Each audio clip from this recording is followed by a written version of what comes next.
You have to be aware of and believe in the invisible. Mahalaga na buksan ang mata sa hindi nakikita parati at maging handa tayong makakita ng sa karaniwang pagkakataon ay hindi nakikita. High religiosity and spirituality is not about just rational theology. It is also about invisible realities. Ang pag-aaral natin ngayon, isang malaking hakbang sa paglagong espiritual, pinamagatan natin, see and be blessed. Panginoon, salamat dahil lagi nyo kaming nakikita. Turuan nyo kaming makita rin kayo. Buksan nyo po ang aming mata, maging aming tainga at lalo na ang aming puso sa mga bagay na sa pangkaraniwang buhay ay hindi namin nararanasan, nakikita o nadirinig. Palaguin nyo ang aming pananalig na matawid namin yung pagitan ng langit at lupa, yung pagitan ng espiritu at ng katawan. At nawa, Panginoon, sa aming pagtatangka na abutin ang mas mataas na uri ng espiritualidad, akayin nyo kami turuan. Bless us with your power, enlighten us, lead us.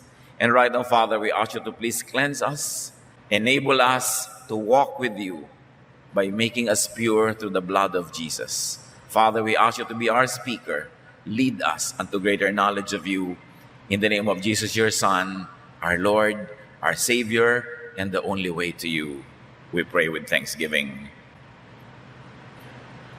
Hindi talaga pwedeng mabuhay lang tayo ng to see is to believe, because there is so much that needs to be seen.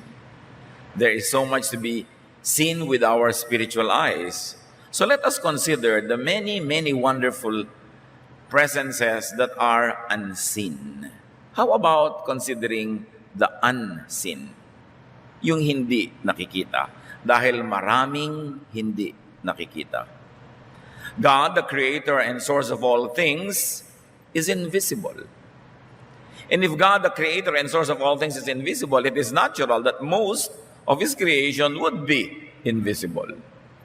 1 Timothy 1:17, God lives forever and is the invisible and eternal King. In another dimension of consciousness, that's where God dwells. So this is high reality. Heaven is invisible to the naked eye. Kaya merong isang astronaut daw na matapos tumawid sa kalawakan, sabi niya, there is no heaven. Kasi walang nakita yung mata niya. That the usual kind of heaven depicted in art. Because real heaven cannot be seen with the naked eye. Meron naman na dapat ay nadidiscover through our spiritual eyes. High personages are invisible. Ang mga matataas na pagkanilalang, tulad ng Diyos na lumalang, ay hindi rin nakikita. Hebrews 13:2, some people have welcomed angels as guests without even knowing it. Marami daw na nakapag-estima pala ng mga anghel, hindi man lang nila napansin. Angels are normally invisible. And even when angels manifest visibly, they could be unrecognizable. Hindi sila nakikita at kung magpakita man, mahirap makilala na anghel pala. So in other words, angels are seen but really unseen. This is because physical eyes have limited vision and a very limited range. An example of what cannot be seen but is existent. 2 Kings 6:15, si Elisha po ay propeta na nabuhay sa isang magulong panahon at dumating ang mga mananakop sa kanilang bayan at natakot ang kanyang katulong. When Elisha's servant got up the next morning, he saw Syrian troops had the town surrounded. Sir, what are we going to do? He asked. Paglabas niya sa kanilang tent o bahay, nagulat siya dahil naliligiran sila ng napakaraming hukbo ng kalaban. Natakot at nagpunta sa propeta, ano pong magagawa natin? The servant was limited by what he could see, therefore he got afraid. You know, people get afraid of the unknown, the unseen, the incomprehensible. 2 Kings 6:16-7, the prophet Elisha had a solution. Don't be afraid. That was his instruction. Elijah answered, "There are more troops on our side than on theirs." That was the teaching. And then he prayed the intercession. "Lord, please help him to see." And the Lord let the servant see that the hill was covered with fiery horses and flaming chariots all around Elisha. Ang una lamang na nakita nitong katulong ay yung nakapaligid na mga hukbo na kalaban. Hindi niya nakita na merong inner circle surrounding the prophet, protecting the prophet, and therefore protecting him also because he was a servant of the prophet. At sabi ng propeta sa Panginoon, pakiusap po, hayaan niyong makita niya ang hindi nakikita. At pinagbigyan ng Panginoong Diyos ang dalangin, bumukas ang mata nitong katulong at nakita niya, may inner circle of angels, flaming chariots, chariots of fire. Kaya pala hindi sila malusob-lusob nung nakapaligid ng mga hukbo. May protective inner circle around them. But it was not seen by the ordinary man. Elisha was unafraid because he saw the invisible. He saw God's protection. Do you? Or are you afraid like the servant? Natatakot ba tayong tumanda dahil hindi naman natin nakikita ang provision na inilaan ng Panginoon para sa atin? Natatakot ba tayo mapag-isa, maghirap, magutom dahil hindi naman natin nakikita na nandun ang Panginoon kasama natin up to the end? But people who have spiritual eyes see that. The prophet's eyes was his faith, and his faith made him see, to the point that he could walk by faith, not by sight. So maraming mga unseen. Maraming mga hindi natin nakikita, pero pag tiningnan mo sa microscope, ang dami palang mga mumunting mga nabubuhay doon sa isang maliit na living cell. Ang dami mga bituin at mga kung ano-anong mga tala at mga buwan sa himpapawirin, sa kalangitan, sa kawalan. Pero hindi mo makikita hanggang hindi ka gumagamit ng telescope. Pero meron, andun. Hindi lang kita. Ganon din ang Diyos. Ganon din ang pagpapala ng Diyos. Kaya ang sabi ng 2 Corinthians 5:7, we live by faith, not by sight. Not by reason or logic, not by doubt or fear, not by blindness, not by the usual mindset, but by faith. Kaya yung dalawang taong parehong may sakit, yung nananalig, payapa, bagamat may nararamdamang sakit at hapdi. Pero yung walang pananalig, triple o higit pa ron ang nararamdamang sakit. Dahil yung tunay na physical pain, nadadagdagan pa ng emotional and spiritual pain. God's protection and provisions are invisible but existent. At lahat ng ipinangako ng Diyos sa kanyang mga anak ay nandun kahit hindi natin nakikita lagi. Tulad ng mga ultraviolet rays na hindi natin nakikita, na nakikita pala ng maraming insekto dahil iba ang mata nila. Kaya pala yung mga bulaklak ay gumagamit ng iba't ibang uri ng kulay para akitin ang mga kulisap dahil nakikita ng mga kulisap yung mga kulay na yon sa ibang paraan na nakikita natin. There are figures in the dark that we don't see, that some animals see. Kasi kaya ng mata nila. Kaya hindi pa natin nakikita, tumatahol lang ang aso dahil siya may nakita na. Yung mga gumagamit ng infrared goggles, mga military with advanced weaponry and equipment, they can see the enemy in the dark because the goggles that they put on their eyes enable them to collect light even from the stars in a dark night. And those light, very little as it may be to the naked eye, can actually increase in strength to enable the wearer of the goggles to see people in the dark. Goggles pa lang yun. Ano pa yung spiritual goggles that God can give to those who believe. High ideas and concepts and truths are also invisible, inaudible, incomprehensible to the physical senses and to common knowledge. Iba ang alam ng utak, iba ang nauunawa ng reason and logic, iba ang naaabot ng pagre-research, ng empirical data, iba ang naaabot ng ang mga physical sciences, at iba ang naaabot ng pananalig. Hindi sila magkakalaban, magkakaiba. Kaya ibang mga tuwiran at iba ang patakaran sa buhay ng isang taong naniniwala lang sa physical laws. At iba yung nakakaunawa ng spiritual laws. Yung nakakaunawa ng spiritual laws, kaya niyang magpatawad kahit sinasabi ng logic, hindi dapat. Kaya niyang magbigay kahit sinasabi ng utak, huwag. Kasi meron siyang higit na pinaniniwalaan at higit na naaabot. Kaya niyang harapin ang hirap. Kaya niyang tiisin ang dapat tiisin. Hindi katulad ng ibang bumibigay agad dahil sila ay pinaghaharian lamang ng physical laws. 1 Corinthians 2:12, God has given us His Spirit. That's why we don't think the same way that the people of this world think. That's also why we can recognize the blessings that God has given us. Sabi dito, pinananahanan kami ng Espiritu ng Diyos, kaya iba kami mag-isip, hindi tulad ng pag-iisip ng karaniwang tao. Kaya nakikita namin ang pagpapala, kahit sa tingin ng iba, hindi ito pagpapala.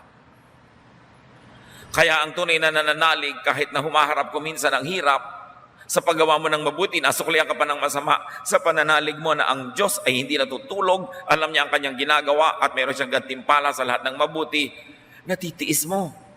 At hindi ka lang nagtitiis, nagkakaroon ka pa ng spiritual joy na akala tuloy ng mga ibang tao, loka-loka ka. Naglilingkod ka, napapagod ka, at nasasabihin ng iba, hoy, be practical, nakakapagod yan, wala ka namang kita, lingkod ka ng lingkod sa Diyos.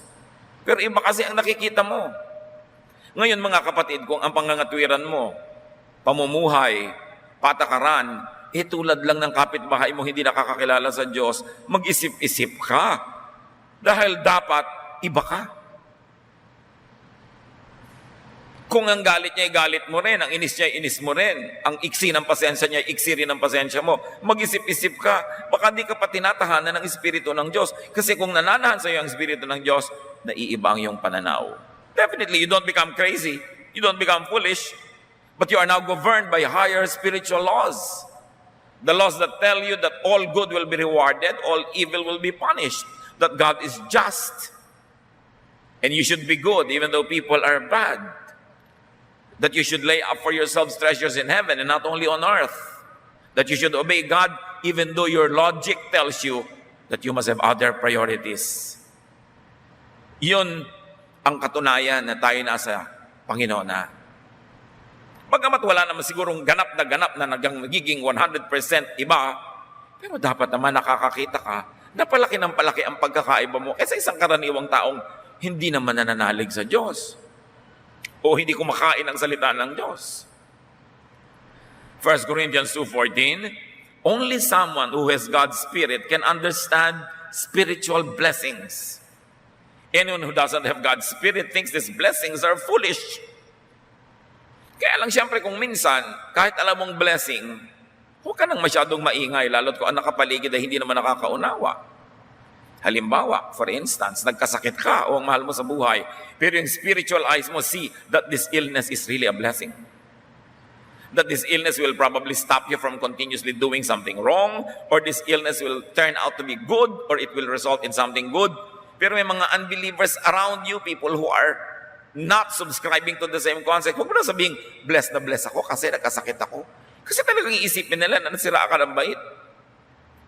You cannot speak that language in the presence of those who do not speak it. Kaya kailangan, isinasaalang-alang din natin sila. But it takes supernatural and spiritual intervention for the human mind to see and to understand high spiritual laws. Like God, most of creation is unseen. Nakikita nyo ba ngayon ang buwan? Hindi. Pero nandun yun. Colossians 1:16. Everything was created by Him. Everything in heaven and on earth. Everything seen and unseen. Including all forces and powers and all rulers and all authorities. Kung yung buwan na paggabi, nakikita mo, Sa araw, hindi mo nakikita. Pero kung minsan nakikita mo, maniniwala kang nandun kahit sa mga oras na hindi mo nakikita. Pero paano ngayon yung mga iba pang binabanggit ng Colossians 1:16? All other creation, including forces and powers. May mga forces and powers that are present but are unseen. Rulers in the air, authorities, a hierarchy of angels and demons, good and bad spirits, around, near us, but we don't see them. But they are there. Like the moon that you don't see now, but is there. So to be unseen means to be beyond the scope of vision or simply really invisible. Look at what can be seen through x-rays. Dalawa kayong nakatingin sa isang tao, yung technician nakatingin through the lenses, yung ikaw naman nakatingin ka lang through a window peeping at the patient, magkaiba kayo nakikita. Nakikita nga niya yung buto ng pasyente, ikaw hindi. Ano pa kaya ang nakikita ng Diyos? Pag nagpa-Doppler test ka ng ugat mo dito sa leeg, sabi ng dugo mo, shh, shh, ganun pala, tumutunog. Pati ang tunog ng dugo mo, yung lakas at hina nun, tono ng dinig ng Diyos, kaya alam niya ang kalagayan mo every moment. Ano pang alam niya? Through the ultrasound, we can see what's inside the womb of a woman who is pregnant, but with or without it, what does God see? When you look at the microscope, the telescope, and these are just all human devices. What more if God enables you to see? Through another set of eyes. Ang dami nating hindi alam. Ang yabang-yabang ng tao. Yung mga nakapag-aral ng konti, yung mga may natutunang konti, ang yabang-yabang na, ayaw nang maniwala sa Diyos, ayaw nang sumunod sa salita ng Diyos. What we know is very little. What we do not know is immense. What we see is so minuscule compared to what we do not and cannot see. So look at what could be seen by closing your eyes and opening up to the spiritual world. Most heavenly treasures and reserved blessings are unseen. Pero bawat tao may nakalaan ng Diyos para sa kanya. Hindi ka nilikha ng Diyos para pag ipinanganak ka, ay maghirap ka, mamatay ka sa hirap. Pinaglaanan niya lahat. Tulad ng isang mabuting magulang na nagpaplano ng pamilya, inilalaan niya, lalo naman ang Diyos. Hindi mo lang kita kung anong nakalaan sa'yo. 1 Corinthians 2:9, no eye has seen, no ear has heard, no mind has conceived what God has prepared for those who love Him. Ang dami nang nakita ng mata natin na kayamanan, atin man o hindi. Ang dami nating narinig na nakarangyaan, atin man o hindi. At marami na rin tayong na-imagine na mga sarap, layaw at provisions, nakamit mo man o hindi. Pero sabi ng 1 Corinthians 2:9, small time lahat ang nakita, narinig at naunawa, na-imagine nyo na, wala yan compared sa tunay na inilaan ng Diyos para sa inyo. Many blessings are unimaginable because they are not physical. We can imagine only what is physical, but most of created things are unseen. Many blessings are beyond the senses. Ilan na lang ang senses natin? Mata, tenga, panlasa, pangramdam ng ating balat. Ang konti. People limit themselves when they think only of what they can see now. And usually our vision is so limited. Kumisan nga, zero vision pa. Zero visibility pag maulap. Pag walang ulap, 200 meters, 500 meters, 1 kilometer away. Pero ang liit pa rin nun compared sa kalawakan na walang hanggan. Napakaliit ng kayang abutin ng mata. Bakit mo lilimitahan ang pananalig mo sa Diyos sa kaya mo lang makita? Ang dami-dami pa niyang nilikha na lampas-lampas doon. Kaya sabi sa Matthew 6:19-20, do not store up for yourselves treasures on earth, but store up for yourselves treasures in heaven. If we're going to read it another way, huwag lang puro sa mundong iniisip nyo. Hindi lahat ang panahon ninyo ay sa mundo lang. Huwag lang lahat ng bagay na physical at makamundot, makalupa ang iniisip nyo. Hindi lang yan ang ibig sabihin ng inyong buhay. Marami pang dimensions ang buhay. Nagka-camping lang kayo sa mundo. Sandaling-sandali lang kayo dyan. What is a lifetime of 100 years? Compared to 100 trillion zillion years. Compared to forever. Ang iksi-iksi niyan. Huwag kayong sobrang ma-attached. Huwag niyong sasaktan ang inyong kinabukasan, ang inyong eternity dahil sa ilang saglit ng buhay dito sa mundo. Huwag niyong ibenta isang lang inyong kaluluwa para lang sa mga panandaliang saya. Huwag niyong hayaan na masira ang relasyon sa Diyos dahil lang sa mga panandaliang mga paglilibang. So what do? We've got to see the unseen. How do you see and touch the unseen? First of all, have faith. Madaling sabihin. Hindi ganun kadaling mangyari. Faith transfers things from the spiritual to the physical world. Dahil maraming bagay na nandun sa spiritual world na unseen, it is only through faith that you could get it from there to bring it to here. Like healing. Healing is abundant in the eternal spiritual world. But how do you take healing from there and bring it to your sick bed? Like joy.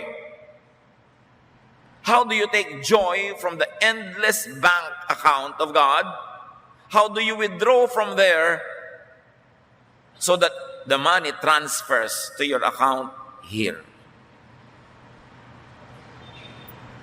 Kumisan madali, o order ka lang tatawag ka sa telepono, darating na yung nakita mo sa TV, de-deliver sa bahay mo, yung papatanggal ng mga taba, darating yan. Diba? May nakita ka sa internet, meron kang shopping cart, click ka lang ng click, swipe mo yung credit card mo, darating sa'yo yan. Binibili mo lang kasi from the physical world, palipat lang ng address to another physical world address. But how do you get from the other world? How do you get joy na hindi nabibili sa supermarket? How do you get happiness? How do you get serenity and peace? You have to get it through faith. To buy, to procure, to get, to withdraw from eternity, there is only one currency: faith. Kaya ang walang pananalig ay dahop kahit maraming pera. At ang maraming pananalig ay marangya, mariwasa, kahit walang physical money. Physical money buys only physical things. But spiritual money, faith, can move mountains. Faith heals. Faith lifts up. Faith fills all the void and the emptiness of this material world. Faith, in fact, brings you to another dimension of consciousness. Kung meron ka dapat na pera sa bulsa, mas lalong dapat may faith ka sa iyong puso. Kung iniingatan mo ang iyong pera at pinapalago mo, dapat lalong gawin mo yun sa faith. Kung nagsisikap ka na dumami ang pera para maraming mabili sa physical world, na ang liit-liit naman ng planetang ito, mabili mo mang lahat, maliit pa rin, lalong dapat ka magsikap na palakasin yung exchange rate ng faith mo. Kasi kanya-kanyang exchange rate din yan. Kung ang konti-konti ng faith mo, ang baba ng exchange rate, ang konti ng nabibili. Pero pwede mong pataasin yung value ng yung faith. Faith is the medium, the bridge between the two spheres of reality. May isang tulay para makarating sa spiritual world. Para paratingin mo ang iyong mga hinaing, hiling at dasal. At yun din ang tulay para makarating sa iyo lahat ang iyong hinihingi. That bridge is your faith. Faith bypasses the brain and its limits. You must bypass the brain. Because if you will operate only on logic, only on thought, only on reason, ang konti ng pwede mong makamit mula sa nilikha ng Diyos. Faith makes the unseen visible and real. Hebrews 11:27, because of his faith, Moses left Egypt. Moses had seen the invisible God and wasn't afraid of the king's anger. You see, Moses left Egypt. It was the result of his seeing God. What do you live when you see God? Anong ibig sabihin kay Moses na iwan ng Ehipto? Doon siya lumaki. Prinsipe pa nga siya doon. Yun lang ang mundong kilala niya. Para pangunahan ang mapapakatigas sa mga ulo na halos 2 milyong katao na wala namang baon, walang makain sa daan, patungo sa Promised Land. Ang iniwan niya, leading a very organized Egyptian civilization, kasi itong mga ragtag tribes of Israel, he had to bring across the desert, full of complaints, full of ignorance, full of hard-headedness. Anong mapapala niya? Ang nagpagawa lang noon dahil nakita niya ang Diyos. Tayong mga nakakakita sa Diyos, may mga nagagawang hindi mo gagawin kung ang susundin mo lang utak mo. Mga nagagawang dakilang mga gawain, mga dakilang kahit kuminsan na ipagpapakasakit. Great accomplishments because seeing God enables you to be like God in some way. Faith makes one see God, not reason. Although reason is also a way of knowing an aspect of God, I believe that science will be God's probably last prophet to reveal himself to people. But science is very limited because it's physical. Faith empowers. Faith emboldens. You know that faith solidifies liquid? Bakit nakapaglakad si Pedro sa tubig? Naging solid ang lahat ng tutungtungan niya because of his faith. At nung nanghina ang pananalig, naging liquid uli, lumubog na naman siya. Faith solidifies liquid and gas. That's why even unseen elements could be seen by those who believe. Faith turns into work, like in Moses. Faith turns into action. Kaya kung puro na lang tayo daldal, wala naman tayong ginagawa, hindi faith yon. Akala mo lang. Kaya dapat sinusuri ang sarili. The highest activity of man, develop and strengthen your faith. Because it is your bridge to the divine.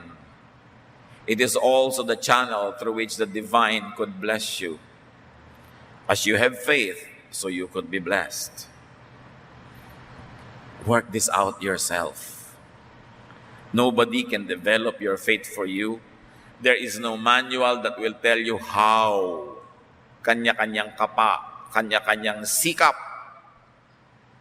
Pero ang mahalaga, binigyan tayong lahat ng Espiritu ng Diyos ng panimula, puhunan.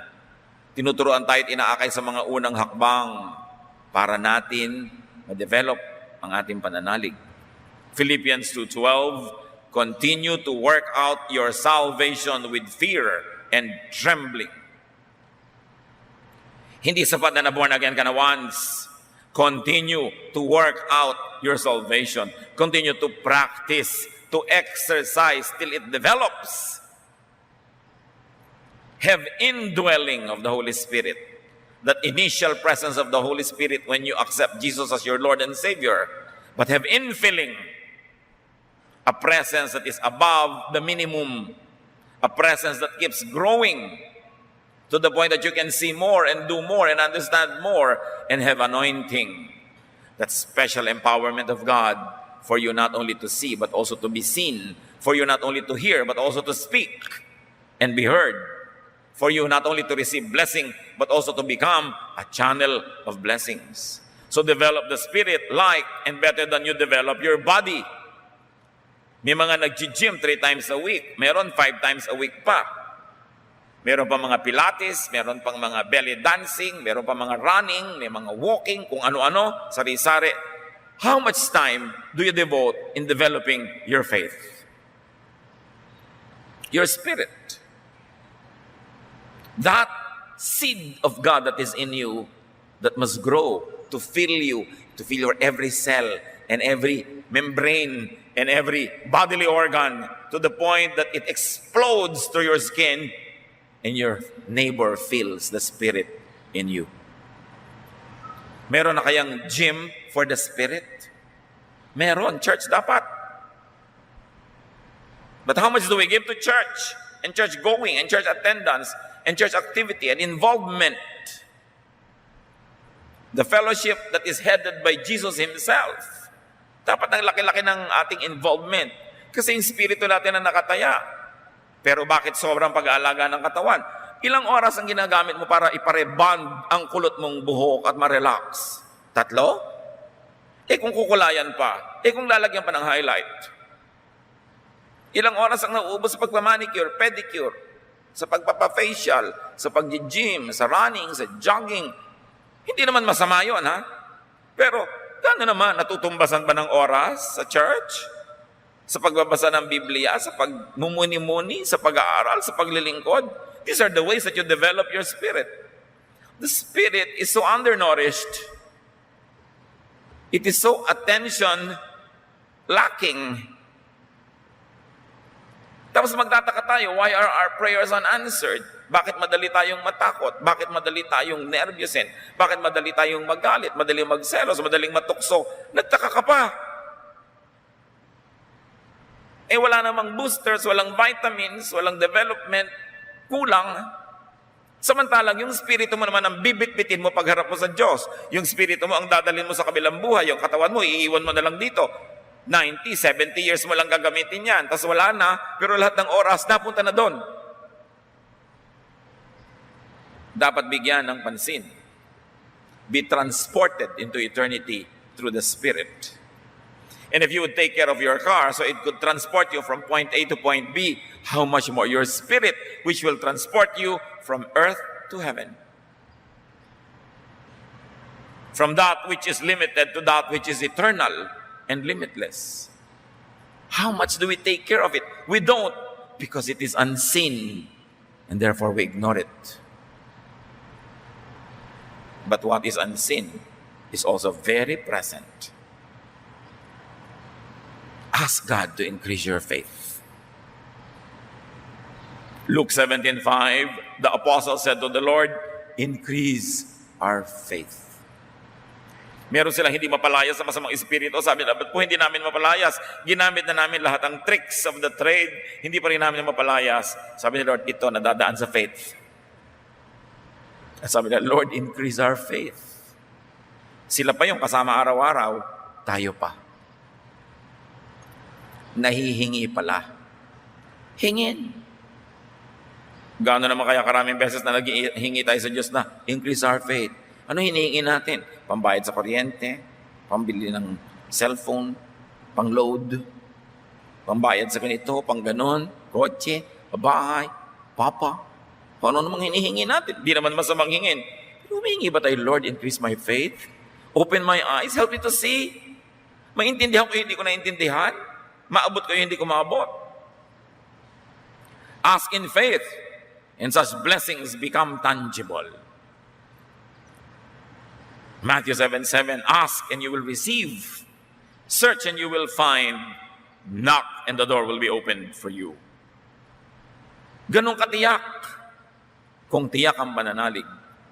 When faith asks for it, spirit becomes flesh. Spirit becomes matter. That which is in eternity transfers to the earth, to your world. That which is unseen becomes visible. The impossible becomes possible.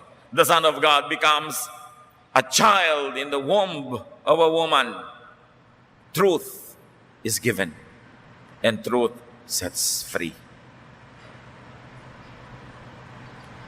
The more spirit we have, the freer we are from our bodies and from the boundaries that earthly existence gives us. James 4:2-3, you do not have because you do not ask God. And when you ask, you do not receive because you ask with wrong motives. Wala kayo kasi hindi kayo humihingi. Ngayon, hingi kayo ng hingi, wala pa rin kayo natatanggap, mali naman kasi ang motibo nyo. So bad faith, even bad faith will not get anything from God. How else do you see and touch the unseen? Get help from seers. May mga specialista rin naman talaga eh. Prophets, visionaries, persons with sensitive spirits. People of great faith see great things. Ano lang kasi ang feeding ngayon ng modern day believers? Preaching, words, ideas, doctrines. Not bad, they're very good. But this is not all. Sabi sa Bible, God called some to be prophets, some apostles, some pastors, some workers, some soul winners. In other words, ang dami-daming taong dapat nating isali sa nagpapakain sa ating espiritu. Do we listen? Do we get ministrations from people who are gifted with prayer? Do we get ministrations from people who are very sensitive to the Spirit? It's good kung nagpunta lahat sa pastor nyo yun. Paano kung hindi? Kailangan maghanap buhay ka. Kailangan gumawa ka ng paraan. Kaya napaka-limiting yung sinosolo ka ng isang relihiyon, ng isang religious leader, huwag ka makinig sa iba, sa akin ka lang makinig. Nasa kanya na ba lahat ang gifts para makumpleto ang ministration sa tao? Gifted and chosen persons see what all others do not. And if you cannot see those things, you better see them through people who see them. If you cannot understand the words of God on your own, then attend a Bible study where some people who understand it better can minister to you. Exodus 33:11, the Lord would speak to Moses face to face as a man speaks with his friend. Iba ang dealing ng Lord kay Moses. Sabi niya, alam niyo, sa ibang propeta, nagpaparamdam lang ako. Sa panaginip, sa vision, o boses ko lang nadidinig. Walang visual aid. Si Moses, harapan kong kinakausap. So may iba't iba ring dealing ang Diyos sa kanyang mga propeta, sa kanyang mga kasangkapan. So, maging sensitive kayo kung sino talaga ginagamit ng Diyos, kung sinong pinagpapahayagan niya, kung sinong dadaanan ng mga pagpapala niya, at magsiksi kayo sa mga ganon. Kasi talagang merong mga instruments. And if you are not that sensitive, you have to help yourself by surrounding yourself with people who are. Then remember and be aware of the invisible, the unrecognizable. So welcome real angels and so-called angels, people who are used by God to do angelic missions. Welcome not only angelic guests, but also angelic ideas and teachings and counsel. Welcome angelic correction and rebuke, opportunities and possibilities, and even assignments, like Moses did. Be willing to move up. It's important. Leave elementary teachings behind. Kung mahigit ka ng 2-3 taong Kristiyano, ang issue mo pa rin, ano bang tamang baptism, gaano ba kahaba dapat ang damit, anong pwede kong kainin at hindi kainin, anong pwedeng tugtugin at hindi pwedeng tugtugin, anong pwedeng kainin sa Lord's Supper at hindi ko kakainin, magkamatayan man, gaano kahaba dapat ang buhok, anong uri ng musika ang gagamitin, anong kulay dapat ng uniform. That's too basic. That is child stuff. Hebrews 6:1-3. We must try to become mature and start thinking about more than just the basic things we were taught about Christ. We shouldn't need to keep talking about baptisms or about laying on of hands or about people being raised from death or the future judgment. Let's grow up if God is willing. Nakita niyo sa Bible lang mismo sabi, tama na ang daldalang walang katapusan tungkol sa mga doktrina. It is so divisive. It stops you from growing. It prevents you from joining a prayer meeting or joining the Lord's Supper. It prevents you from joining the singing dahil ang dami-dami mong arte sa buhay. Sabi, bagay lang yan sa simula. These are child stuff. But we must stop thinking about these things and grow up, the Lord willing. Tama na yung mga tama ba baptism? Paano ba yung laying on of hands? Paano yung gagawin? Ano ba ang judgment? Sino i-judge? Sabi, leave these elementary teachings behind. You are still drinking milk when you should already be eating solid food. Gumraduate na ba tayo sa mga ganyan? O patuloy at patuloy tayong ibinabalik ng mga teachers and preachers sa elementary things? Hindi na nag-move on, yun na lang nang yun. Maraming dapat lakbayin ng Espiritu. Hindi siya dapat sobrang magtagal sa isang istasyon. Dahil hindi magaganap ang kanyang development. Most of, and the best in creation, is unseen.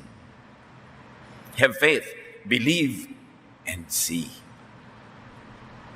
Hindi to see is to believe. When you believe, you see. Faith procures the invisible. Faith brings heaven down to you. Or faith brings you up to heaven, even though your body is still on earth.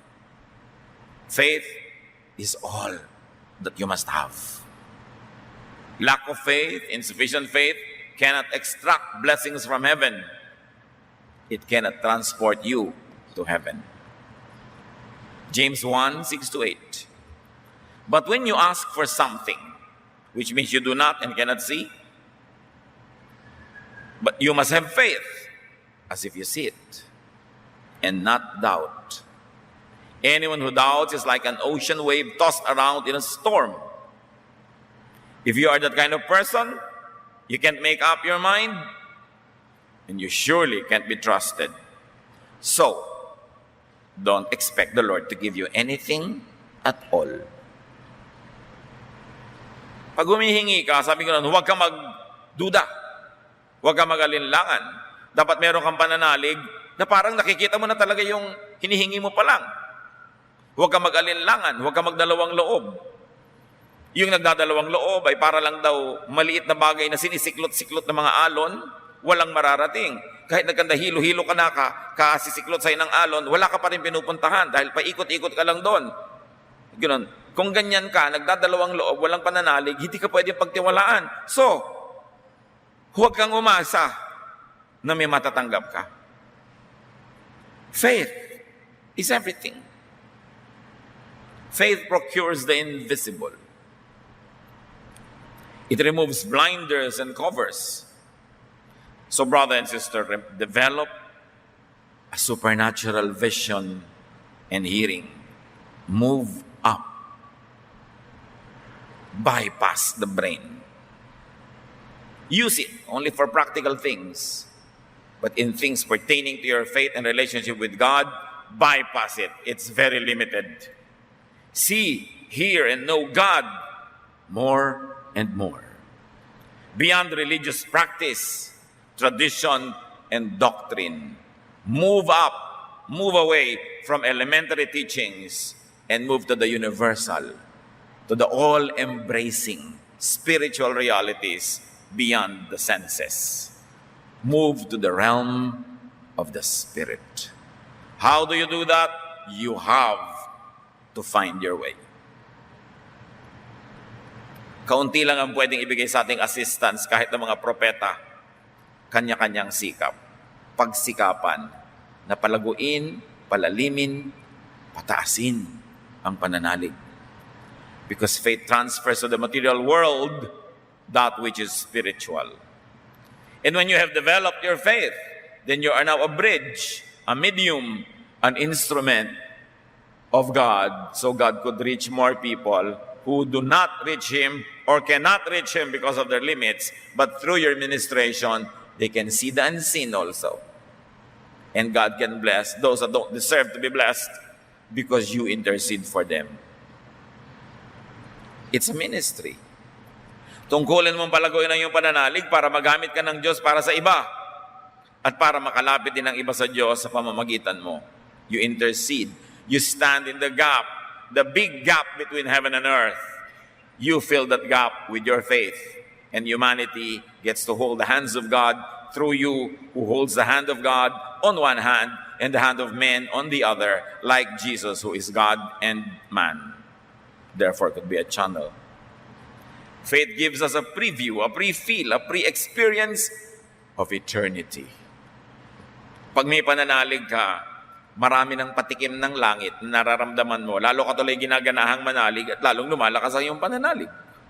Work out, exercise, develop your faith.